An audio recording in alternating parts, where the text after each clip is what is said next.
And now, your feature presentation. Welcome back to another Untitled TIFF review. I am one of your hosts, Matt Rohrbeck, alongside, he's allergic to tomatoes, but he is tomato meter approved, Eric Marchin. What? I'm still Were you getting over possessed by the devil? Yeah, I am. I'm still getting over a cough, everyone. I'm sorry if I conclave through this. What are you doing?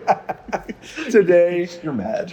we are reviewing Conclave from Edward Berger. Eric, how you doing? Matt, we're talking about Conclave. That's how I'm doing. Where the bad boys of cinema are here to poo-poo on a movie that's getting, I think, pretty. I don't know. I don't really read other people's things. No, but it does seem to be being positioned as an awards contender, you know, coming off of the success of Edward Berger's last movie, his adaptation of All Quiet on the Western Front. You know, you have a very accomplished cast of theater actors in a story that kind of plays as though it's a would-be paperback novel procedural, you know, murder mystery, whodunit kind of thing, without really a murder, but, you know, the elements of kind of a detective story, but set within, you know, the conclave of voting for the next pope.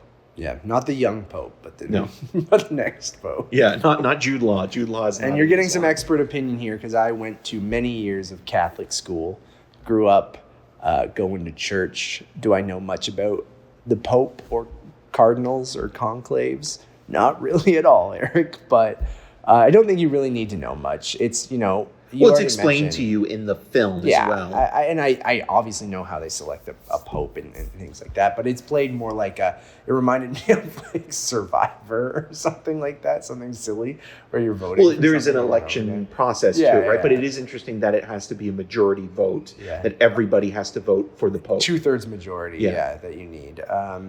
I don't know. Where do you want to start?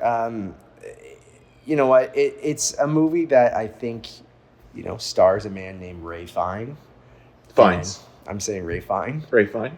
Not silent. Ripped Fiennes. That's as a different in movie. The Return, but Ray Fiennes, and the movie is fine. Yeah, it's totally serviceable. It's you know, it's I guess well made. Yeah, but I don't know. It's just lacking something where it's very showy in its performances.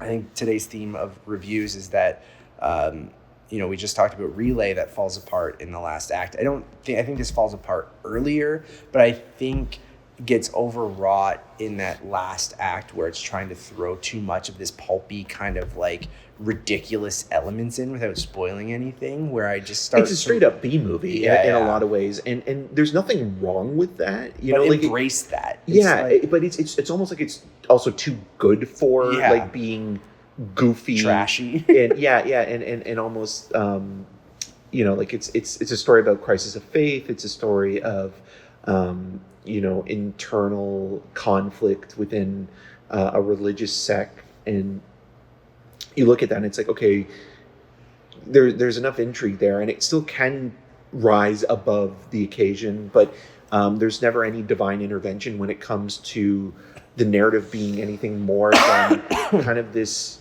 very stiff and stilted play-like production with good actors, but a lot of these actors are kind of giving hammy performances. Hammy is a great word. Yeah. Including Ray Fiennes, who I think is one of the great actors of all time when it comes to any type of material. Voldemort. Well, in Bruges, Schindler's List, The English Patient, Bigger He's also Splash. good as Voldemort, but I'm just being an idiot. Here, there's a couple of scenes and a couple lines of dialogue that he delivers, where, like, one in particular where he's like, "I don't want your vote," and the way that it's delivered, it's almost laughably bad. Like, you know, like Edward Berger selected the worst possible take.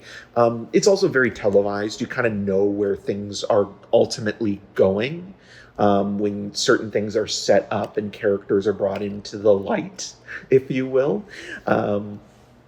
And, you know, you can still enjoy it without trying to, you know, feel superior by guessing what's going to happen beforehand. Yeah.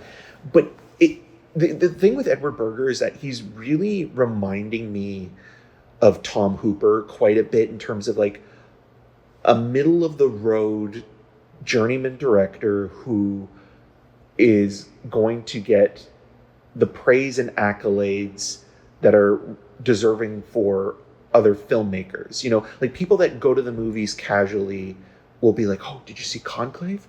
It blew my mind." Yeah, you know, yeah. and it's a film that'll do well with the varsity crowd. I'll just say that. Varsity Cinemas in Toronto Yes, is what Eric's yes. referencing. Yeah. And it'll do well with people that are, you know, looking for kind of a mystery, not thriller, but sort of intrigue. And it ultimately just feels like it is coming at a time where we've seen a lot of whodunits recently, and we've seen a lot of these like. But it's not even like I think it isn't really a Who poped it. Yeah, I guess. Like, it's not like who murdered the Pope. No, but you like, do think at first that it might be just because of how the events. It'd be more interesting. It would be. Like, I would be totally down for an actual Fiennes whodunit, playing, like, you know, Benoit Blanc or. But a cardinal. Yeah. I think that would be funny because they almost do portray him though as kind of like you don't know. There's some secret meetings that happen and stuff like yeah. that. Well, because the whole thing with him is that he's, you know, losing his faith and that he wants to resign after this new pope is elected. Yeah. But the whole thing with him as well is that he's more almost like a detective where like things that are said he kind of hangs on to and interrogates them further and talks to other, you know, cardinals and he even talks about being managerial and that he's kind of like almost sort of a counselor to these other people and trying to keep this whole event together. It just to me, like even the costuming, I was baptized as a kid, but I'm somewhere between. I didn't know that. I'm somewhere between agnostic and I would consider myself agnostic, not atheist. Like atheist in the sense of like I personally don't believe in anything, but I never tell anybody that they're wrong either. Yeah. That's what I mean. Like I'm in between the two. But when you're looking at a movie like this, you know, you're supposed to be sucked into the story and kind of feeling like, oh, you don't know where this is going. Engaged in the mystery, but yeah. And it never was. I think John Lithgow isn't that good in the movie. He's not good. Stanley Tucci's okay, but like his character feels like a little bit more just like a red herring than anything else. You know, you have one Italian pope that vapes, which is kind of That funny. is actually funny. Isabella Rossellini, you know, amazing icon, has done incredible work throughout her entire career. Is reduced to kind of like one like showy crowd pleasing moment that might get her an Oscar nomination, but it sucks because it's like the work she's done with David Lynch and like even a film like Death Becomes Her, she's amazing in, and it's just kind of like a throwaway nothing role. And I think in the book like it's really like a nothing role, and they just kind of added more to it. Yeah. But when you're watching it, like going back to the Tom Hooper thing, like even the cinematography and the way that it looks, it feels like it's overcompensating or over stylish in like because how you're in it's this shot. beautiful conclave where you're like but like the is way conclave their group or the place it's like the they place are? like it's like the, with the big columns. yeah. It's like kind of like the Vatican. It's basically cosplay for like Catholics, you know. Sure. Like a convention, you're saying. Yeah, but with like the Tom Hooper thing, like Tom Hooper, like the thing that no Dutch angles though. No Dutch angles, but no extreme close-ups, or sort of like off to the side where like a character will be sort of in the negative space of a scene. But there's a lot of shots that feel like, okay, well, we see like all these popes coming into the building and it's shot in a, you know, bird's eye view and things like that. And it just feels like it's overdoing it because it also feels like it's self-aware that, oh, this is very stagey, so we have to like really make it cinematic looking to the point where it's like, you know, if it's a food metaphor I'm going for here, it's like you take a perfectly good meal and then you just over season it to the point where it's like it's too much salt. It's just too much. And the same thing with the score. I think there's one music cue in the score is that distracting, is really almost laughably bad. It is. Right away you laugh at it even in the first time it appears because it's trying really hard to like add tension or add suspense, and then they use that same music cue like over and over and over again, and it feels like it's from a different movie, right? Like right away when you're like, oh, this is a movie about them electing a new pope, and then it has this like really intrusive score, where and that sometimes can work. Yeah, because totally. Like Hans Zimmer has gotten away with it before when it comes to like it being bombastic and almost doing the heavy lifting for the film. And there's nothing wrong with that, but if it works, unfortunately here it is more intrusive and kind of comical as it keeps coming back. Like every time it almost feels like someone like landed on the piano or something like that, or it just like stopped what they like dropped the instrument that they were using. It's like telling you when it's like, and it almost becomes funny every time it pops up, and like unintentionally so. Where the cardinal vaping is very.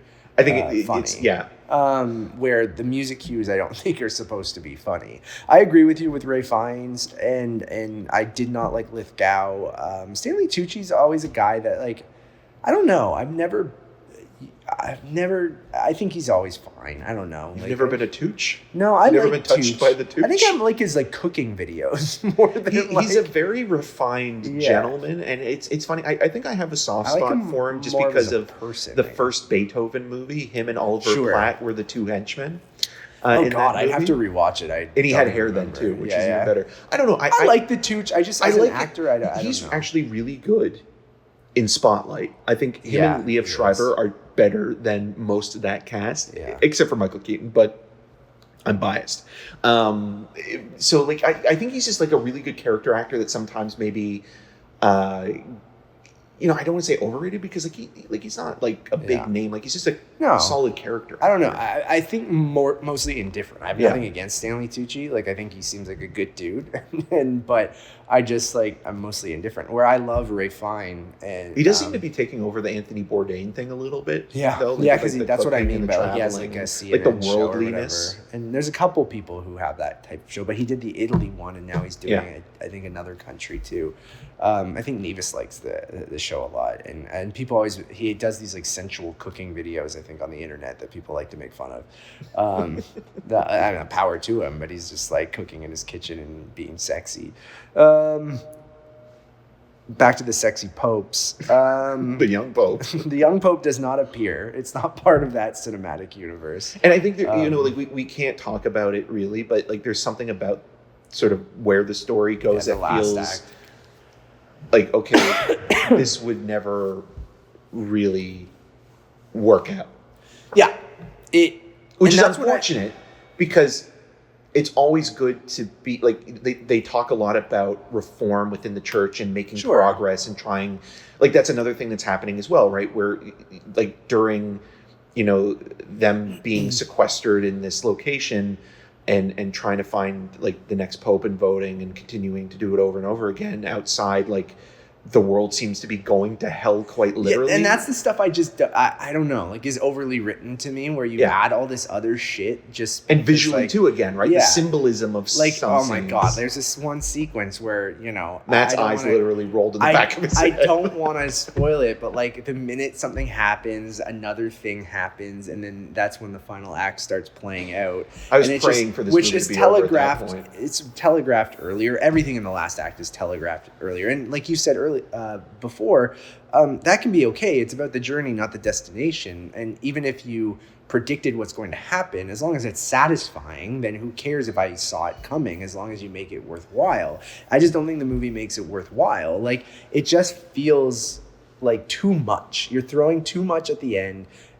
Just to be this kind of pulpy, it's about popes, but there's some dark stuff happening and this with what's going on outside of the conclave. And then you already mentioned we don't want to talk too much about it, but whatever the final moments kind of how they play out, I'm just like, I think it's too much and it just never quite works. And it also gets really silly at that point. That's what I mean. Like it's just you start to kind of roll your eyes like you just said I did, which is like while I'm watching it I'm doing the same thing. It's just like I almost felt that Ray Fiennes became Meryl Streep in Doubt. And at the end of Doubt, Meryl Streep has that line. It's like, I have my doubts. I'm just like, this is like that version of it. Yeah, exactly. Didn't quite work for either of us. Again, not horrible, but like. But it's just it's a disposable B movie, and we've talked about this with other films before, where like it's not necessarily a bad movie or a film that's like we hated, but I think we will dislike it even more when it comes to it being nominated for awards, which it will. And it's like, okay, well then it is becoming overrated and overstaying its welcome in that way, and that's where it becomes a little bit grating after a while, because. And this is why awards are silly too, because ultimately it's all subjective. Yeah. But there are so many other great films that have dealt with religion. I mean, obviously Scorsese's entire career has contemplated, his place in the Catholic Church, and what it means to be Christian and how that's changing. And even like it still is mind-boggling that Ethan Hawke did not get an Oscar nomination for First Reformed, and how amazing that movie is in terms of being, again, crisis of faith, but also being a little bit of a thriller and intrigue and mystery, and putting a little bit of stink on it and style. I mouthed something to Eric that like with similarities to this movie, but how it plays out in First Reformed versus this, it's a great point. It's a great point. So what we're saying here is, if you haven't seen First Reformed, go watch that. Paul Schrader fucks in that movie. Yeah. I mean, that film is amazing. Yeah, so go watch that. Anyways, thank you all for listening to this episode of the Untitled Movie Podcast. We'll be back with many more reviews over the next week. We have one more week of TIFF left, Eric. 7 more days. Stop making me sad. We'll have many, many more right here on Untitled Movie Podcast on YouTube and podcast services, as well as go follow us over on Letterboxd, which is Untitled_movies. All of our stuff will be over there. We'll probably create some lists near the end of the festival where Eric and I probably rank the movies that we saw and things like that. And you can follow us on the social medias at Matt Rohrbeck and at EM6211, where we'll be posting we'll be poping our initial thoughts to most of the films that we're seeing throughout the festival over on Twitter. I refuse to call it that other name. And that's it. We're going to a premiere of Heretic tonight, so you'll get that review soon. Until next time. Young Pope. I couldn't think of anything.